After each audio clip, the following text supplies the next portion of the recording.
Mongoose Jake here with another video, this time featuring the Nashorn on the Malinovka map.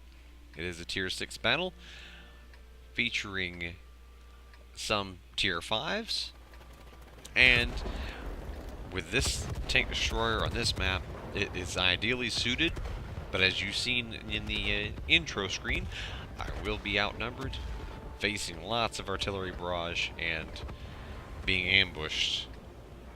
Now, I always feature ace tanker gameplay in my replays, and this is no exception, but the key is, can I survive it?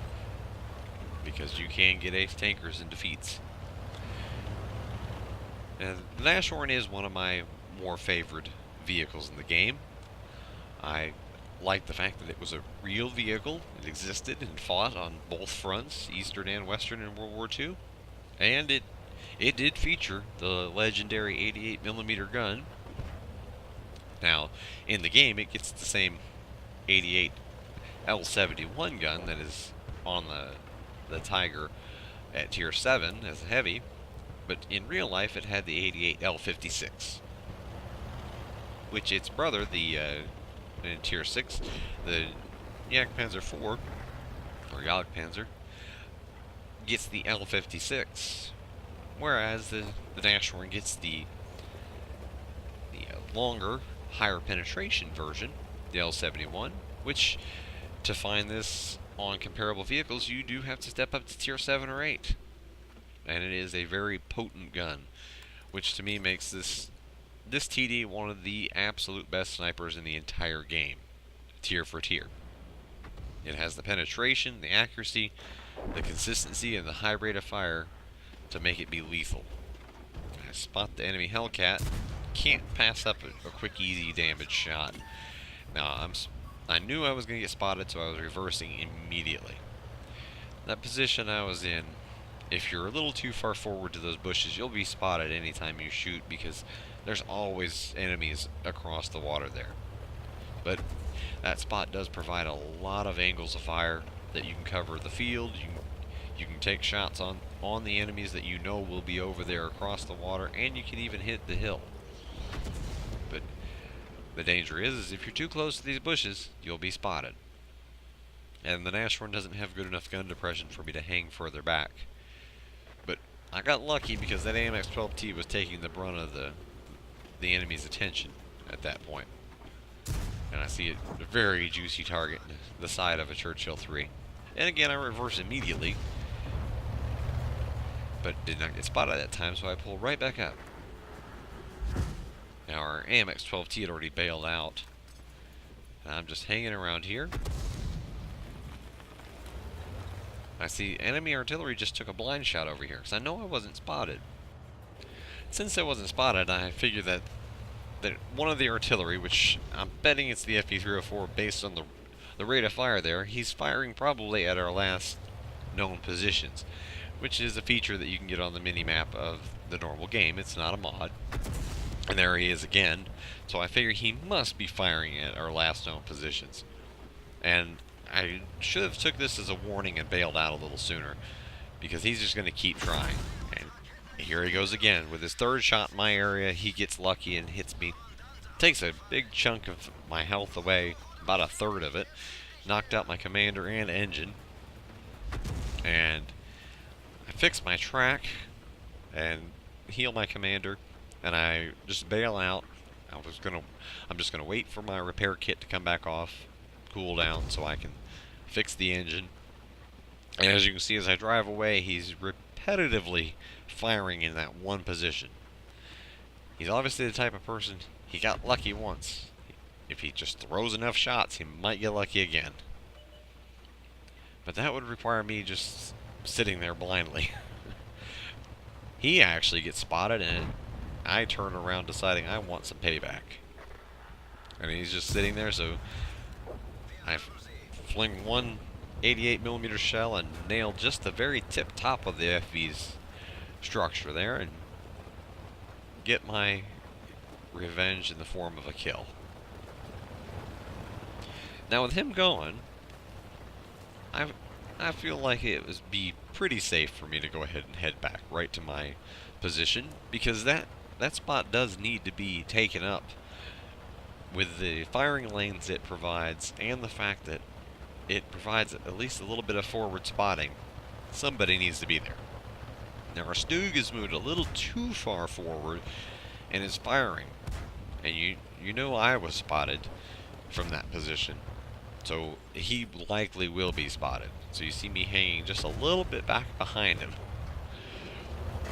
And I don't want to get caught by crossfire.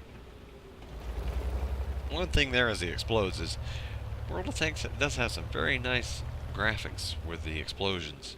I do play on the HD client, not the standard definition, but the ball of flames that came out of the Stug was quite neat. And with all the people who complain about the game, that is one thing that I really like, is they do have some nice graphics. Now, with me sitting here, you can see there's another set of bushes between me and the Churchill, so I should not be spotted. But I go ahead and reverse anyways, just for safety's sake. And I was not spotted. The reason why I mention that is if you have bushes between you and your target that far away, your firing doesn't reduce your camouflage in that case.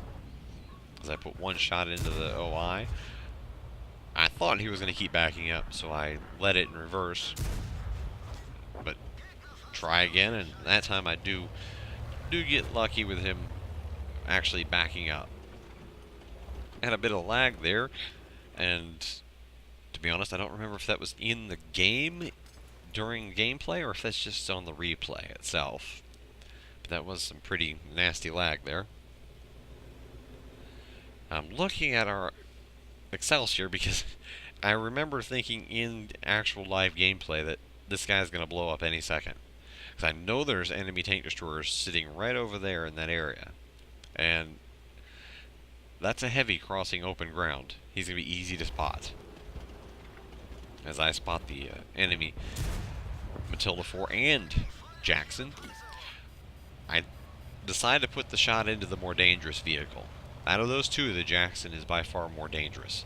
So if I'm going to take a shot, and I knew I was going to get spotted, I was going to make it count and put it into the one that I felt would pose the biggest problem. As the enemy artillery does fire in my general direction there. That was probably just a wild miss. If an M44 hit me at this point, I probably would be dead with a direct hit. So he probably was hoping to take me out. So as you can see, it's now 9-11, and we're falling behind. And even with the numbers being somewhat close, within 2 tanks, look at the map. We have one lone tank destroyer over on the enemy's base. He's right at the edge of their base, and at this point I feel he's probably going to get taken out. And otherwise, we've lost, well, basically about 3/4 of the map. He's over there, but and I personally think that the Jagdpanzer IV is actually a good vehicle. A lot of people would disagree with that, but it is stealthy, it's mobile, and it carries the shorter 88, which is a pretty wicked gun at tier 6. It pumps out the damage like crazy. But he's isolated, and being isolated normally means you're dead. Because, again, we already know that there was enemies above the water's edge, then there was a KV-1 near the enemy base, and there's an enemy artillery who so far has been having a fairly good game. So all those added up would normally mean a dead teammate.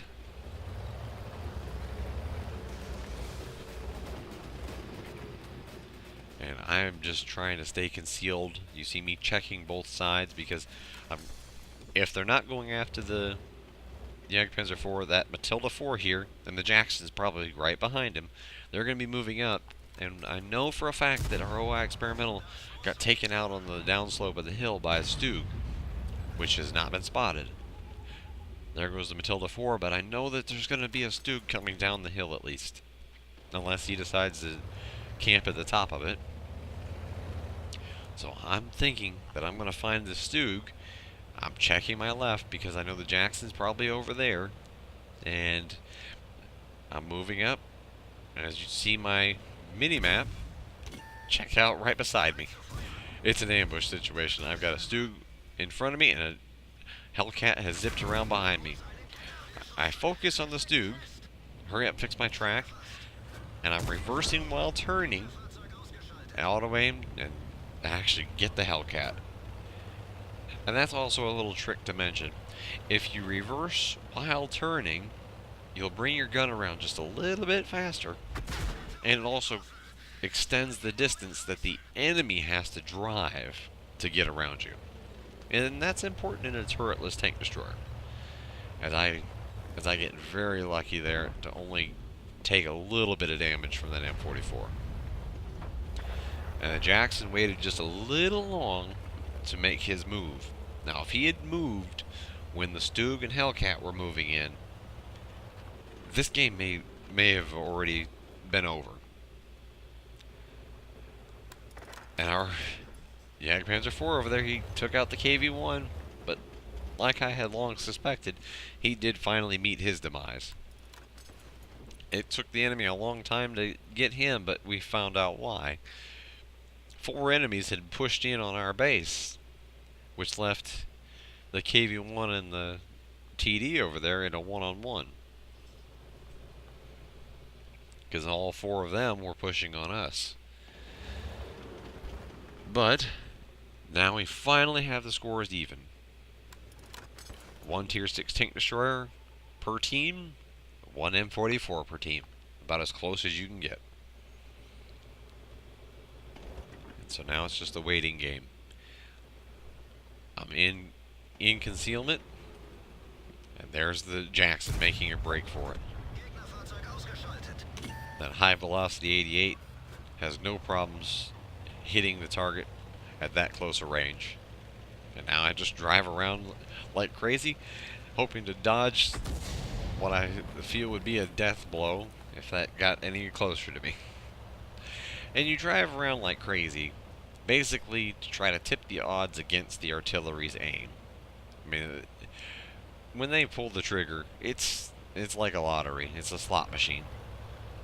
They might miss a stationary target to where the shell almost goes outside their aiming circle, or they can nail a moving target who's doing 60. You never know. Artillery is, for me personally, it's frustrating to play and frustrating to play against because it's so random. But you try to drive around like crazy, hoping that you can throw off their aim enough that they miss. Now, once he missed, I'm checking the time, I'm checking my hit points. I'm not going to go try to chase him down. I'd probably run out of time trying to find him, and if I did find him, all he has to do is barely just sneeze at me, and I am dead. So, the most prudent choice here is to run straight to their base, and I've convinced our M44 to follow with me, not because I don't think there's enough time, but because I want him on there with me to reduce the amount of time it takes to capture that base. By reducing that amount of time, that also reduces the number of shots that the enemy artillery can fire blindly into his base, hoping that he hits one of us. If I sit there by myself, well, he'll have, I believe it's 1 minute and 50 seconds, or 1 minute and 45. I don't recall exactly which it is. But with an M44's reload being just under, or just around 20 seconds, that gives him plenty of time for multiple shots.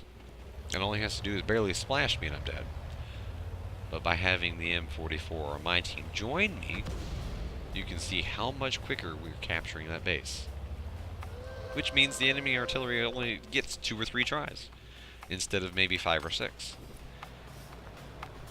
And I sit still, let my binoculars and camouflage activate. And here I tell the M44 not to knock things over, but then I realize in hindsight, he may have been doing that intentionally, as a deception. Because you see, he knocks it over and then runs away. Which is a smart move. It is, really. if you can do that, because you see, the enemy artillery took his last shot right there where the debris was knocked over, and we win the game by capturing. So on to the results. That was an ace tanker. Got the Hand of God award, along with the Duelist, the Fire for Effect, a high caliber, and the Tank Sniper for dealing the most damage over a 300-meter distance or more, and a Top Gun. I did deal 1,998 damage, grabbed the 6 kills, and got 1,032 experience. There are the awards again. And wanted to point out that's Granddad 1 in the M44 on the enemy team, who had a very good game himself. And I wanted to make mention of that.